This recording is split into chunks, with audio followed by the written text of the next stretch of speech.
Man, oh man, oh man. This week has been one for the books.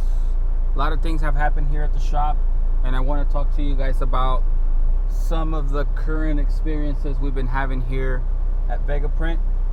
We're going to start off by me having to leave the shop to have meetings and drop off, which is what I'm doing right now. So today I'm going to be heading over to South Phoenix. Then after that, Avondale. And if you know this town, I'm going to go all the way across to Tempe to drop off some goods. Now, this is typically not something that I'm a fan of. Why? Because I've always been at the shop printing, which means that I don't get to leave very often, staying busy, taking care of the shop. But since we've hired Karen, and Cynthia has been doing really good at taking care of invoices, emails, and accounting, I feel more confident once I get caught up to be able to do these things. So with that being said, I want to talk to you guys about some of the orders that we've been getting recently and how we build the confidence to execute these orders. Okay, so the reason why I want to talk about building the confidence to get these orders is because it's not easy. You know, when you're getting started as a printer and you want to conquer the world and get every single business out there to print for, yes, it is. That's the feeling that you get. You know how to print, your equipment's working, and you have everything down. Let's get it. But you run into certain situations where, like for example, the ones that we've had recently, where you talk to the owner, and the owner has 20 restaurants in a different state. He has 3 that are being open in this state, and he needs things that are due like in 2 weeks because of grand openings and different situations that you might encounter that you're not ready for. And if you run into this situation and you're not ready for it, you're just gonna make yourself look bad. So if you go up to somebody and they tell you, hey, we're gonna have a grand opening in 2 weeks, we need flags, we need perforated vinyl, menus, A-frames, t-shirts, and hats. Now, maybe half of these things you don't even do in-house. Maybe half of these things you don't even know how to handle. So throughout the years and with this partnership, I have been able to build the confidence to go up to basically any business and be able to execute these kinds of orders. The reason why is because my partner has the experience to be able to do some of the things that I didn't, and I have the experience to do a lot of the things that he didn't do in-house.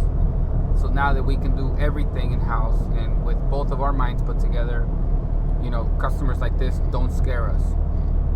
And the reason why today I've been out and about, or I will be out and about, it's because we're dropping off and we're meeting with some of the owners of these companies. And these companies are not small companies that you can just walk up, be a starting print shop and get the contract or get the business right away. It's kind of like you have to build certain relationships throughout time in order to make these things happen. And when I started, I didn't want to believe that was true, but 6 years later into printing, these relationships are starting to build up, and I feel good about it, and I feel like I'm ready for them.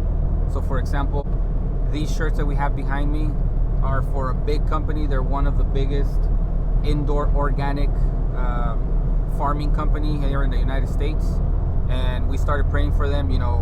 When you get an email from them and they're telling you they're having a third party to process payments, and you have to deal with the net 30, and you have to email 2 or 3 people just to figure out payments, let alone trying to figure out how to set up drop shipping for 7 different states, because they have warehouses all over the United States, and each one is going to get billed differently in order for you to get paid. That alone right there can be such a headache, and if you don't have the help in your office for somebody to handle that, then you're most likely bound to fail. So I'm not discouraging anybody from going out there and trying to get the biggest company, but what I'm telling you is that if you're not ready for it, you're just going to make yourself look bad. It's not going to look good on you, and most likely when you come back, you're not going to get the work even when you're ready, because somebody's going to come from underneath and just whip them away. So That's one of the things that's been happening here at the shop. The other is that we got basically all of our machines up and running, especially my automatic. And I will make that video here pretty soon on how to troubleshoot it when you get the yellow cord alarm, the 4-comp procs, and there was one more alarm. I have them all written down. But I did pay the price, and I feel like because my channel has been about teaching since we started, I don't feel like you guys should pay that price again. You know, that's what we're here for. We're here to help, and we don't want you guys to have to be down for too long or have to pay too much money for something that shouldn't be that difficult. And if I'm here to provide a little bit of help to help you get through this, then this is what we're here for.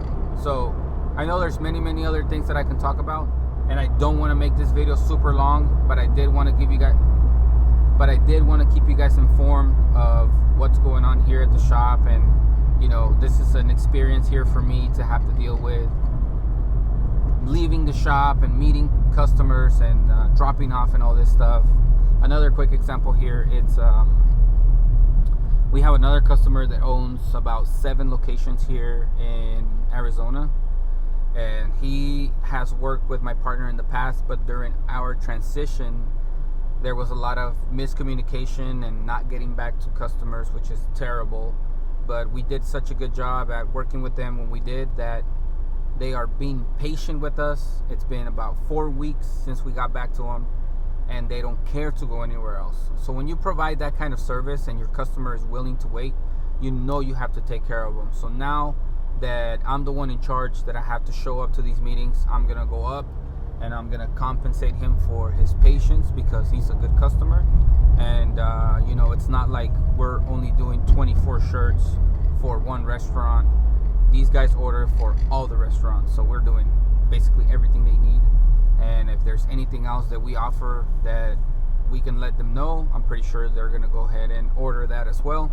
So that's another thing that I wanted to talk to you guys about. You know, if you have a customer that is consistent and it's loyal, you want to take care of them because they're going to be there for the long run.